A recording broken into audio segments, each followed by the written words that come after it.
आपकी जैसे ही reading complete हो जाती है, I am gonna send you some questions. मैं आपके मैसेज पे क्वेश्चन सेंड कर रहा हूँ। You will answer those questions according to this paragraph. आप वर्डिंग अपनी यूज कर सकते हैं, no problem at all. Okay, आप वर्डिंग अपनी चेंज कर लें, अपनी मर्जी से यूज कर लें, इजी वर्डिंग कर लें, but answer should be according to this and your answer should not exceed more than 3 to 4 lines. Okay, 3 to 4 line से ज़्यादा आंसर बड़ा आपका नहीं होना चाहिए। ये पैराग्राफ आपके सामने, आप लोग इसे रीड करना शुरू कर दें। I am sending you questions. Okay,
kindly check your chat. मैंने आप लोगों को क्वेश्चन भेजे हैं, 2 क्वेश्चन भेजे हैं, ठीक है।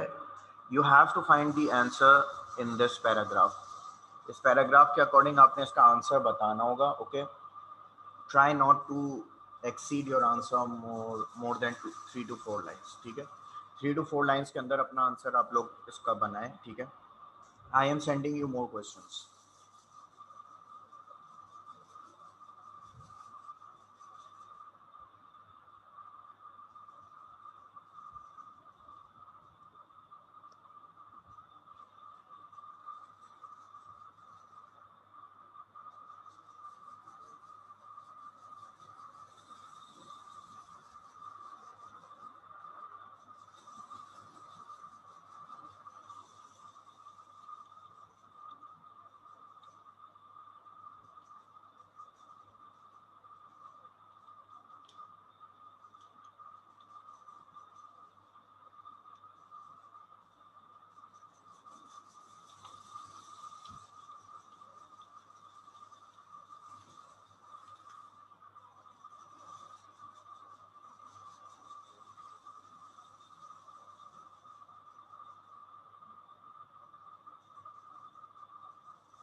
Okay, I guess I have sent you 3 questions. All right, आप अपने पैराग्राफ के अंदर से इन तीनों के आंसर्स जनरेट करेंगे।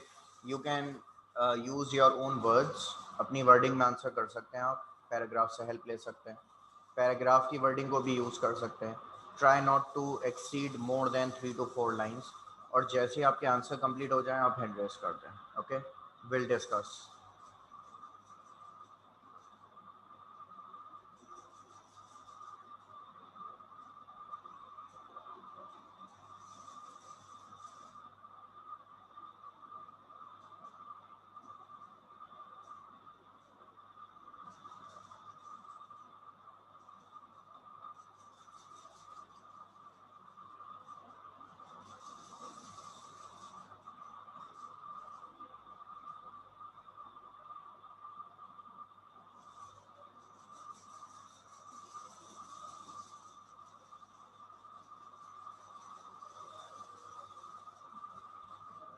अच्छा, अगर कोई क्वेश्चन समझ में ना आए तो प्लीज़ पूछ लीजिएगा, ठीक है, कि बेसिकली मैं क्वेश्चन में पूछना क्या चाह रहा हूँ। ओके,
उज़ैर आपने अभी ज्वाइन किया है, मैं आपको कुछ क्वेश्चंस भेज रहा हूँ, ठीक है? उन क्वेश्चंस को एक दफ़ा चेक करो आप, ठीक है? और पैराग्राफ आपके सामने मैंने शेयर किया है, इसके आंसर जो है ना इसी पैराग्राफ के अंदर है, ठीक है?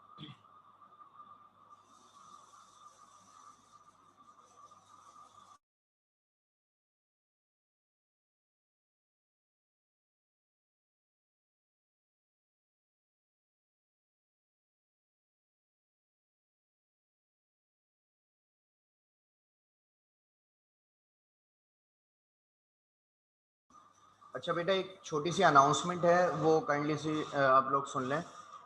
आप लोगों के इम्पोर्टेंट पेपर और कंडेंस सिलेबस और मॉडल पेपर ये कोचिंग में आ चुके हैं, प्रिंट आउट हुए हुए रखे हुए हैं, ठीक है? आप लोग काइंडली कोचिंग आके, कुछ बच्चों ने शायद वर्कशीट भी रिसीव नहीं किया, तो अपनी वर्कशीट और ये सारी चीज़ें रिसीव कर लें।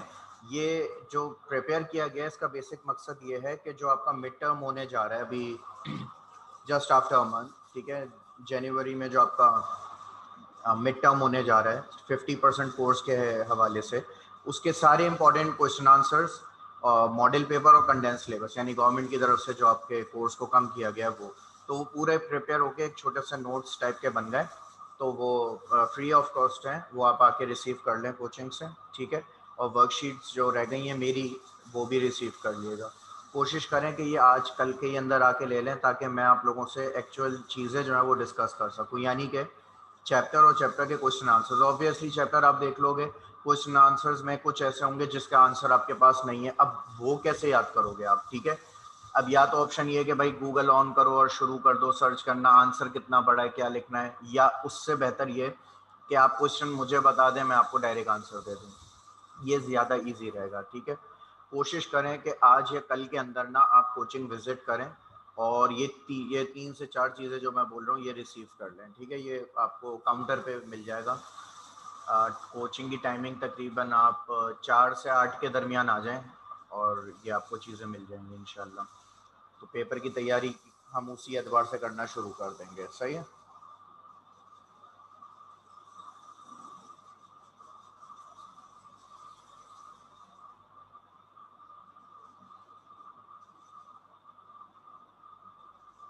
ये वाले आंसर्स कंप्लीट हो गए हैं तो हैंड रेस कर लें आप।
अच्छा, कुछ बच्चों ने आंसर सेंड करना शुरू कर दिया।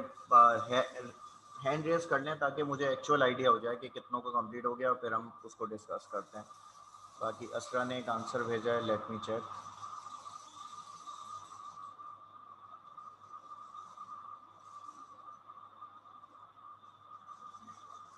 अच्छा, असरा ने आंसर भेजा है, yes the demand of a separate nation was reasonable as it was both on human and geopolitical ground. Okay, that's right, but Asra you have to give reason, यानी कि आपको रीजन देना पड़ेगा इसका। And it will be very nice कि आप सिर्फ तीन रीजन कोई से भी दे दें। वैसे तो काफ़ी सारे रीजंस दिए गए हैं इसके अंदर, आप जस्ट कोई से भी तीन रीजन अगर इसमें दे देते हैं तो दैट्स इनफ।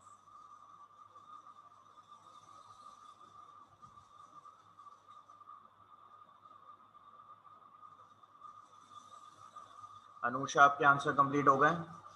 और नहीं हुए तो कितने, कौन से क्वेश्चन पर हैं आप, ये भी मुझे इन्फॉर्म करें। और किरात, आप भी बताइए। शोएब, आपको कोई क्वेश्चन में प्रॉब्लम तो नहीं है, समझ में आ गए हैं सारे?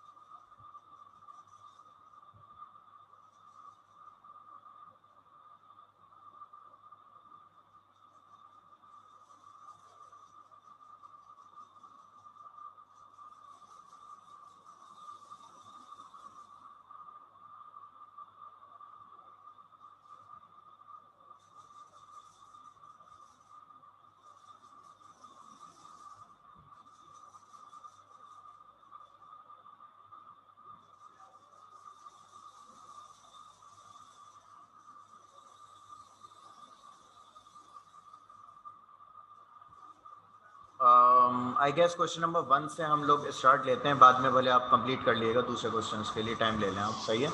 फर्स्ट क्वेश्चन डिस्कस कर लेते हैं अभी, जहाँ पर आप लोगों ने जितना कर लिया उसको 1 मिनट के लिए स्टॉप करते हैं, ठीक है। क्वेश्चन नंबर 1 था, was the demand of a separate nation reasonable? Comment. The demand of Muslims to have a new nation or a piece of land where they could actually create their own country was reasonable. क्या उनकी ये demand reasonable थी? Try to answer me on mic. इस question में reason बताने हैं आपने।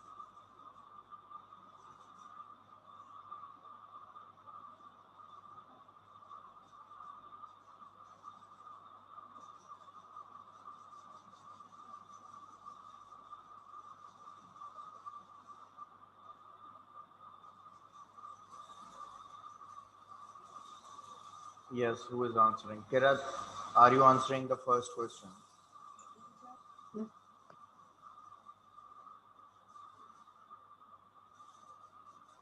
Yes, start.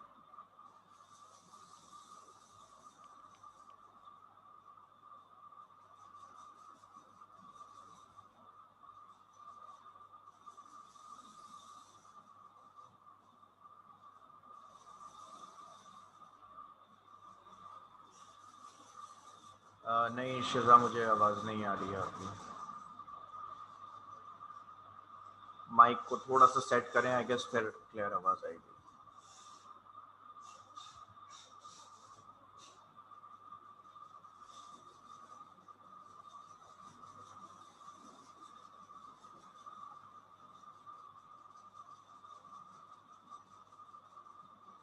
No, I guess it's still there's a problem. Shoaib, why don't you answer question number 1? आप अपना आंसर बताओ क्वेश्चन नंबर 1 का। शोएब।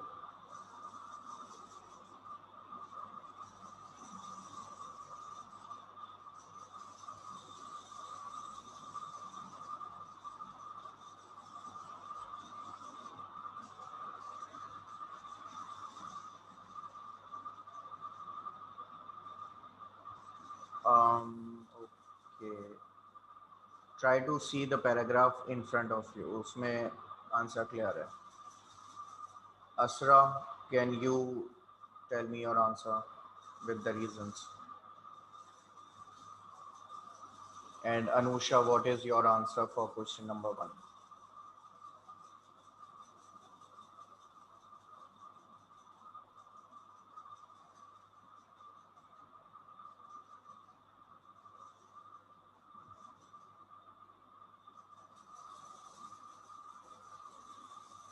जिनको वो माइक में इशू हो रहा है वो टाइप करके भी भेज सकते हैं. There is a problem with the mic I guess. Network issue हो तभी माइक प्रॉपर्ली काम नहीं करता. So if you have problem with your mic you can type it. I will read for you. Okay,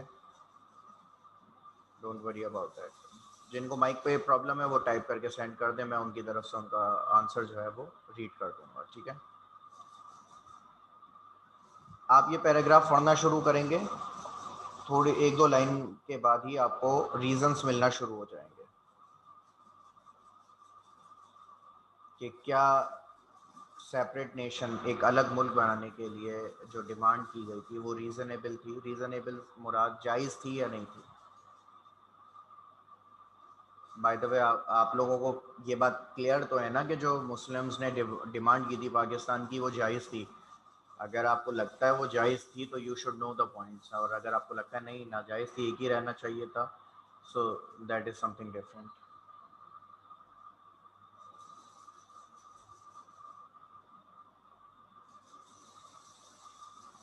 by the way, sir मैं बताऊं? हाँ please answer it. Sir बस ऐसे ही बता रही हूँ.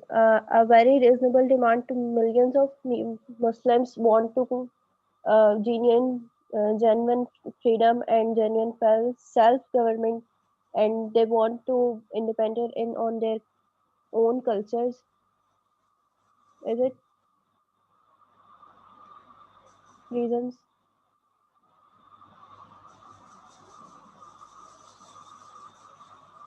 All right. Yes, that's quite right answer. इसको आप और मज़ीद प्योरीफाई कर सकते हैं या शॉर्ट आंसर कर सकते हैं इसको. To stick only with the reasons. Okay, अच्छा, किरत ने अपना आंसर भेजा, मैं वो रीड करता हूँ. लेट्स सी कि इन्होंने अपने आंसर में क्या लिखा है. The demand was not so reasonable as it was made out by some people. The Muslim were numerous enough too, I guess यहाँ there is a spelling mistake maybe, bigger than the most nation in the world. South Asia was vast enough for two large countries. Yes. अच्छा, इसमें किरत आपने 2 reason तो दे दिए हैं, that's quite okay. Alright. और ये वाली लाइन जो आपने लिखी है, the demand was not so reasonable, ये आई गेस आपने पैराग्राफ से ही लिखी है.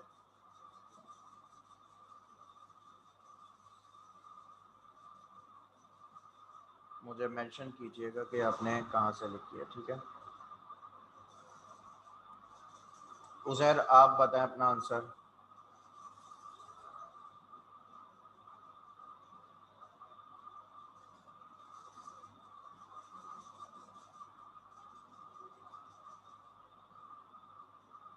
अच्छा देखिए, मैं आपको बताता हूँ कि आप इस क्वेश्चन को कैसे आंसर करें. ठीक है, एक पहले तो यहाँ से लेके यहाँ तक काफ़ी सारे बच्चों ने जो है वो पढ़ लिया होगा. रीज़न इसके बाद से शुरू हो रही है, जो टाइम लिखा हुआ है इसके बाद से रीजंस आ रहे हैं जो कि आपने अपने आंसर में इन्वॉल्व कर लेने चाहिए या आप कर सकते हैं. ठीक है, South Asia was vast enough for 2 large countries. No doubt South Asia उस वक्त इतना बड़ा था कि उसमें आराम से 2 कंट्रीज बनाए जा सकते थे, कोई प्रॉब्लम नहीं था. The Muslims were numerous enough to constitute a nation bigger than most nation in the world. यानी कि उस वक्त मुसलमानों की जो तादाद थी वो इतनी ज़्यादा थी कि वो अपना बड़ा मुल्क बना सकते थे. और ये इतना बड़ा ये इतनी बड़ी तादाद थी कि वाकई में जो दूसरे नेशंस थे उनसे कहीं ज़्यादा बड़ी तादाद थी. मैं इसकी एक एग्जांपल देता हूँ. जो बुद्धिस्ट हैं, बुद्धिस्ट जो गौतम बुद्ध को मानते हैं, उनके मानने वालों की कुल तादाद इतनी नहीं थी जितनी साउथ एशिया में मुस्लिम्स थे. मैं इस वक्त दुनिया की बात कर रहा हूँ, यानी कि दुनिया में इतने बुद्धिस्ट लोग मौजूद नहीं थे उस वक्त दुनिया में. गौतम बुद्ध को मानने वाले इतने लोग नहीं थे जितने मुसलमान सिर्फ साउथ एशिया में मौजूद. तो आप इमेजिन करें, ये इतनी बड़ी तादाद जो है ये काफ़ी थी एक अलग मुल्क के लिए, और ये उसके अंदर जो है दूसरे काम कर सकते थे. अब आगे मजीद इसका रीज़न देखें. In South Asia, there were large enough areas where they were in a majority. It is these areas that were separated, and today from the independent sovereign state of Pakistan, उस वक्त पूरे पूरे एरियाज के अंदर जो है वो मुसलमानों की आबादी थी, या यूं कह लें कि वो पूरे के पूरे एरियाज मुसलमान मुस्लिम्स के थे, जो कि आज इस वक्त प्रेजेंट पाकिस्तान बना हुआ है। उन्हीं एरियाज को जो है वो सिलेक्ट करके पाकिस्तान के अंदर इंक्लूड कर दिया गया। ठीक है, अच्छा अब आगे देखें। We believe then and we believe now that the demand of the Muslims in British India to have a separate state of their own was both on human and geopolitical grounds. अब ये बात बताकर इसका reason दिया, a very reasonable demand. देखें पहला question जो है मेरा वो इसी के ऊपर तो है कि क्या वो डिमांड जो है वो रीजनेबल थी या नहीं थी, और ये देख लें, you can see a very reasonable demand to millions of Muslim. It meant to only the to only opportunity of genuine freedom. इनकी असल freedom जो थी वो एक separate nation के ही अंदर थी, otherwise they were not free. वो ब्रिटिशर्स से अपनी आज़ादी ले लेते, लेकिन हिंदुओं के अंदर आके वो फंस चुके होते। they both share they both have their own individual culture which do not match each other. दोनों का कल्चरल वैल्यूज बिल्कुल डिफरेंट है।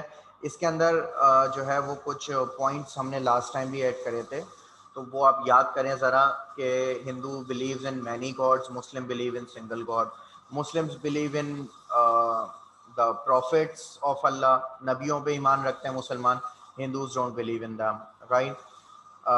Muslims believe in equality of women and men, and in Hindus there is a problem of inheritance of a daughter, यानी बेटी की विरासत नहीं मानी जाती।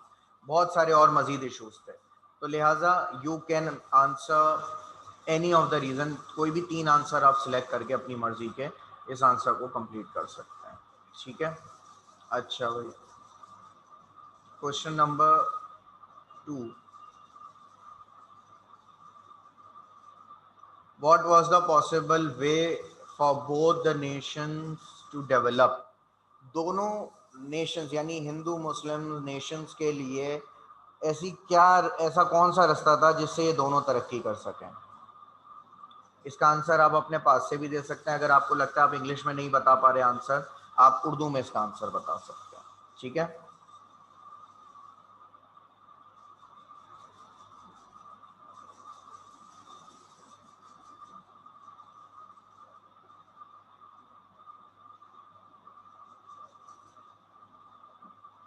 if you are using your mic, so please answer me on your mic or you can type it as well. इसमें reason लिखा हुआ है कि दोनों किस तरीके से जो है वो डेवलप हो सकते थे।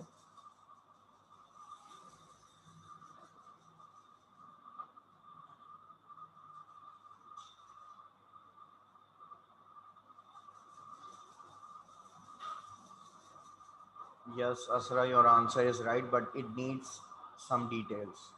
एमन, आपने क्या आंसर लिखा है इसका, मैं आपसे जानना चाहूँगा कि आपका क्या आंसर है इस हवाले से।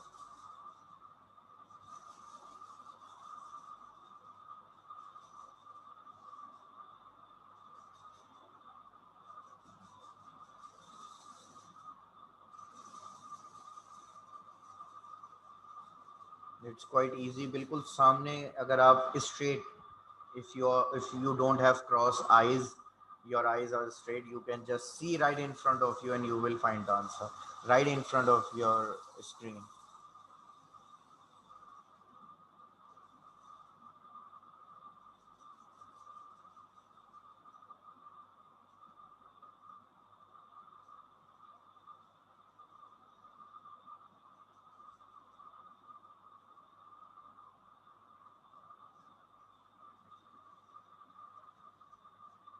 What about you, Shoaib?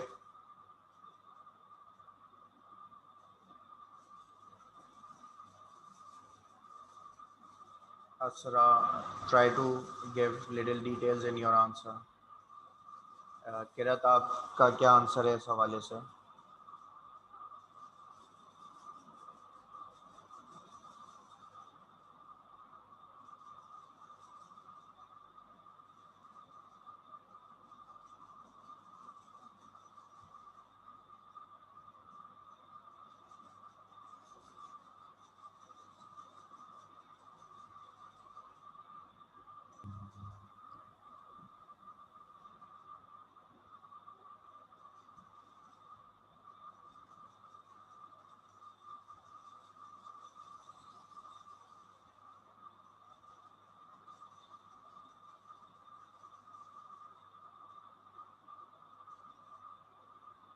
हाँ भाई Shoaib, waiting for your answer.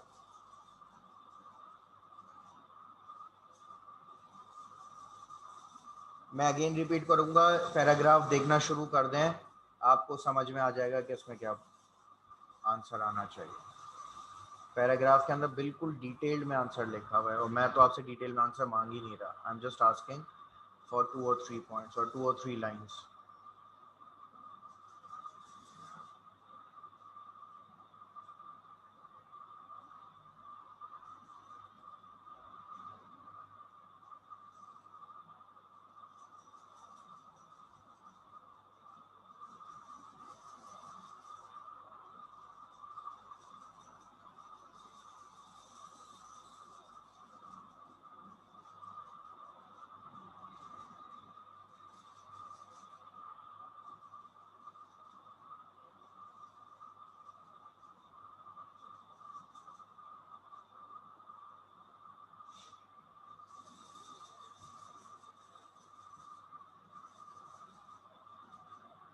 Come on guys and girls, waiting for answer. Hibernate mode पे चले गए आप सब लोग।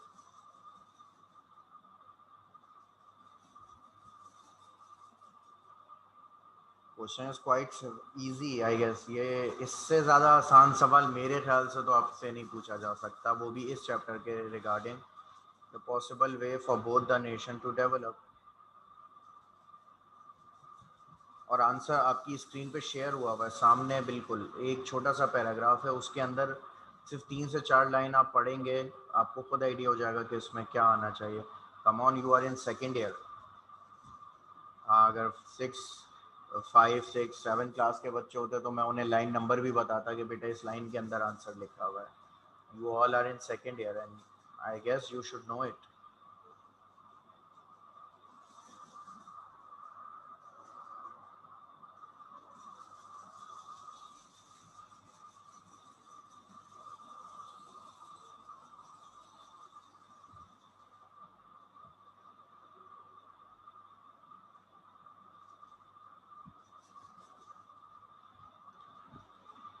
चलें, आपको बच्चों की तरह बता ही देते हैं कि कौन सी लाइन है, शायद फिर कुछ आप लोग बता सकें, मे बी।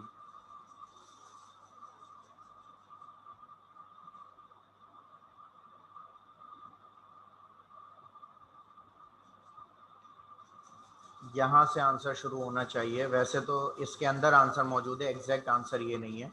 आंसर यहाँ से शुरू होना चाहिए कि two millions of Muslims it meant to only opportunity of genuine freedom and genuine self government. यानी कई सारे मिलियंस ऑफ मुसलमानों के लिए ये एक बेहतरीन मौका था अपनी असल आज़ादी हासिल करने का, जिसमें वो अपनी ज़ाती हुकूमत कायम कर सकते थे। और उसके बाद 2 मिलियंस ऑफ हिंदूज़, और ये कई सारे हज़ारों हिंदुओं के लिए भी एक बड़ा मौका था कि वो अपने आप को डेवलपिंग देयर ओन कल्चर, कि वो अपने आप को डेवलप कर सकें अपने कल्चर के अंदर। और इस ज़रिए से जो उनके अंदर जो बहुत बड़ी एक मेजॉरिटी, वो खुद मेजॉरिटी और माइनॉरिटी जिसकी हम बात कर रहे हैं वो भी एक बहुत बड़ी है। यानी हिंदू तादाद में करोड़ों के अंदर है, तो मुसलमान भी कोई हज़ारों में नहीं है, वो भी लाखों के अंदर है। तो ये बड़ा आसान मामला था दोनों के लिए कि ये डेवलप कर सकें किस तरीके से अलग होकर। यानी हिंदूज़ अलग अपनी सरजमीन के ऊपर रहते हुए अपनी डेवलपमेंट कायम करें, और मुस्लिम्स को अलग कर दिया जाए और वो अपनी अलग डेवलपमेंट के ऊपर काम करना शुरू करें। अच्छा, डेवलपमेंट का कभी भी ये मतलब नहीं होता कि आप अपना कल्चर छोड़ दो और मॉडर्निज्म की तरफ बढ़ जाओ। यही बात दोनों कंट्रीज़ के लिए इम्पोर्टेंट थी। यानी कि मिसाल के तौर पे हमसे कहा जाए कि भाई आप इस्लाम छोड़ दें और तरक्की कर लें, तो शायद हज़ारों में कोई एक शख्स हो जो इस बात को मान ले, लेकिन अक्सरियत इस बात को सिरे से इनकार कर देगी। यही चीज़ इंडिया के अंदर हिंदुओं से भी एक्सपेक्ट की जाएगी कि अगर उनसे कहा जाए कि भाई आप अपना कल्चर छोड़ दें और तरक्की कर लें, उसको एक्सेप्ट कर लें, तो ऑब्वियसली उनका आंसर भी सेम यही होगा। दोनों को तरक्की करने के लिए अलग होना लाजमी था, बिकॉज उनके कल्चरल वैल्यूज़ हमसे मैच नहीं होते, हमारे कल्चरल वैल्यूज़ उनसे मैच नहीं होते। जिनको वो अपना खुदा, अपना भगवान और अपने लिए बरकत का बाइस समझते हैं, हम उस चीज़ को अपने लिए हलाल समझते हैं खाना, हम उसकी कुर्बानी करते हैं। नाउ इमेजिन आप उनके भगवान को उन्हीं के सामने काट रहे हो, तो वो कैसी सोसाइटी बनेगी जहां एक शख्स दूसरे से नफरत करता हो, ऐसी नफरत जो दिल में लेके बैठा हुआ हो, जहां जिसको मौका मिले वो दूसरे से अपना बदला ले ले। तो it was seriously an issue, और दोनों की डेवलपमेंट के लिए बहुत ज़रूरी था कि ये अलग कर दिए जाए।